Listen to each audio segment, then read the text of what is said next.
Halo semuanya, selamat datang. Buat Anda yang punya bisnis F&B, pasti kerasa banget ya, zaman udah berubah total. Dulu tuh yang penting lokasi, lokasi, dan lokasi. Sekarang, wah ceritanya udah beda. Semua ada di dunia digital. Nah, dalam beberapa menit ke depan, kita bakal kupas tuntas gimana caranya bikin dunia digital jadi, ya, semacam resep rahasia buat bisnis Anda makin melesat. Oke, coba kita bedah ya perbedaannya. Dulu nih, kalau punya tempat yang strategis, terus ngandalin omongan dari mulut ke mulut, itu mungkin udah cukup banget. Tapi sekarang, wow, persaingannya gila-gilaan. Di mana-mana ada tempat makan baru. Kita udah nggak bisa lagi cuma duduk manis nungguin pelanggan datang. Fokusnya harus kita putar balik. Dari yang tadinya pasif, nungguin aja, jadi proaktif. Kita yang jemput bola di dunia maya. Nah, ini dia nih menu pembahasan kita hari ini. Anggap aja resep ya. Kita mulai dari bahan paling dasar, yaitu soal perubahan mindset. Ini kuncinya. Baru deh kita masuk ke 3 pilar utamanya. Promosi yang cerdas, bikin pengalaman yang nggak terlupakan, sama kenyamanan yang terbaik buat pelanggan. Terakhir, kita bakal lihat gimana semua itu bisa nentuin harga yang pas buat produk Anda. Siap? Yuk kita mulai. Simpelnya gini aja deh, kalau diibaratkan menu, kehadiran digital itu bukan lagi menu pilihan atau à la carte, ini udah jadi menu utama, menu wajib yang harus ada.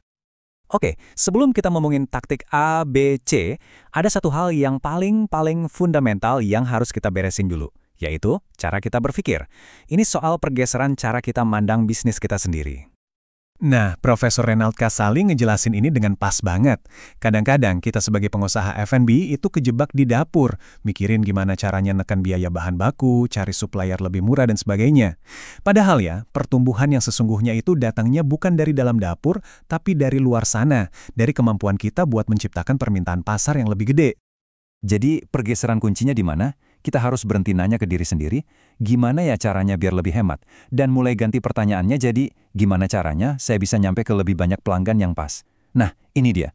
Perubahan dari fokus ke dalam, yaitu soal biaya, menjadi fokus keluar, yaitu pelanggan. Ini dia kunci pertumbuhannya di zaman sekarang. Oke, kita masuk ke pilar aksi pertama, promosi yang cerdas. Udah bukan zamannya lagi nih sebar-sebar brosur di lampu merah. Promosi di era digital itu jauh lebih canggih. Dia itu hidup, bisa diukur, dan yang paling penting, basisnya data, bukan lagi kira-kira atau tebak-tebakan. Di sini ada 3 senjata andalan yang bisa kita pakai. Pertama, kita manfaatin kekuatan influencer. Kedua, kita pakai presisinya iklan berbayar. Dan yang ketiga, kita bangun aset jangka panjang lewat konten marketing. Yuk kita bedah satu-satu, mulai dari yang pertama. Ngomongin soal influencer, ada satu rahasia nih yang sering banget kelewat. Jangan cuma ngejar yang followersnya jutaan.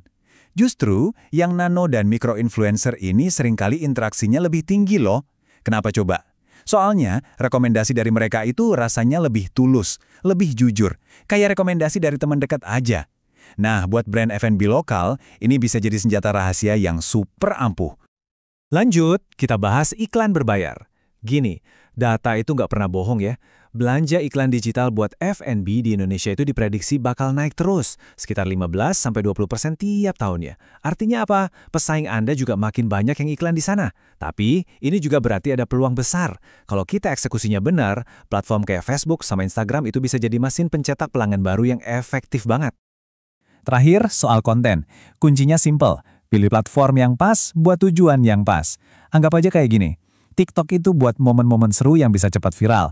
Instagram itu etalase visualnya bisnis Anda, tempat buat majang foto-foto yang bikin orang langsung lapar. Nah, kalau YouTube itu buat cerita yang lebih dalam. Misalnya, cerita di balik resep andalan Anda atau profil chefnya. Oke, pilar kedua, pengalaman. Sekarang pertanyaannya udah bukan lagi jualan apa sih, tapi pengalaman apa sih yang ditawarin? Karena di zaman sekarang, orang tuh nggak cuma beli makanan, mereka beli cerita, beli suasana, beli vibe. Nah, ini beda banget loh. Kalau cuma memenuhi kebutuhan, ya itu ibaratnya kita jualan nasi buat orang yang kelaparan. Selesai. Tapi kalau kita memenuhi keinginan, itu artinya kita menciptakan tempat yang bikin orang pengen ngerayain ulang tahun di sana.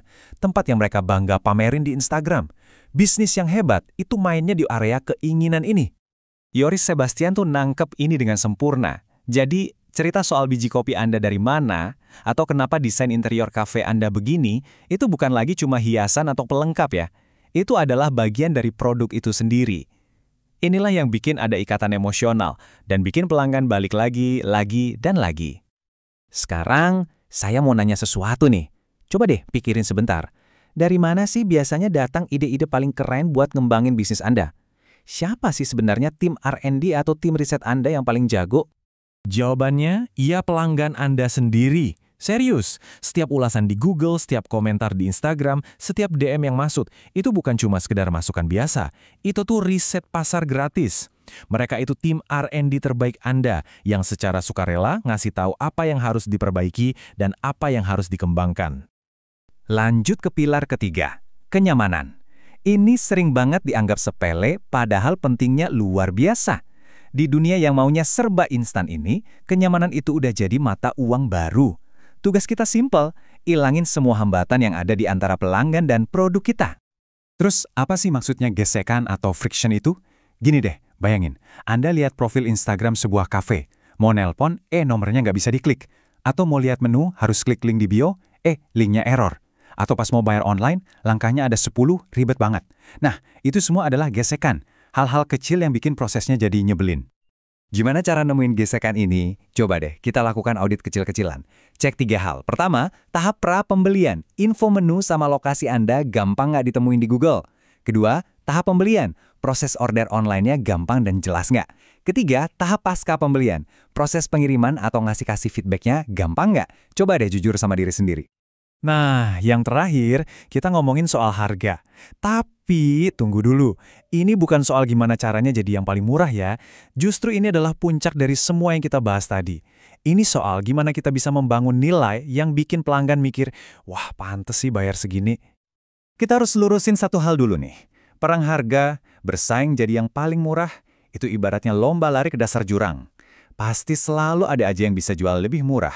Itu jalan buntu yang ujung-ujungnya cuma ngorbanin kualitas dan keuntungan kita sendiri. Nah, ini dia tujuannya. Bukan cuma soal jadi lebih baik, tapi soal membangun value atau nilai yang kuat banget. Sampai-sampai pelanggan sendiri yang ngerasa kalau harga segitu tuh pantas. Kalau value yang dirasain pelanggan itu tinggi, harga itu jadi urusan nomor 2. Terus, gimana caranya naikin value? Macam-macam kok. Bisa dari pakai bahan baku yang lebih berkualitas, bisa dari ngelatih staff biar nggak cuma nyatat pesanan tapi bisa cerita soal menunya.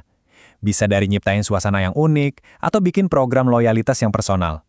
Tiap elemen ini tuh jadi alasan buat pelanggan milih kita, bukan yang lain, bahkan kalau harga kita sedikit lebih tinggi.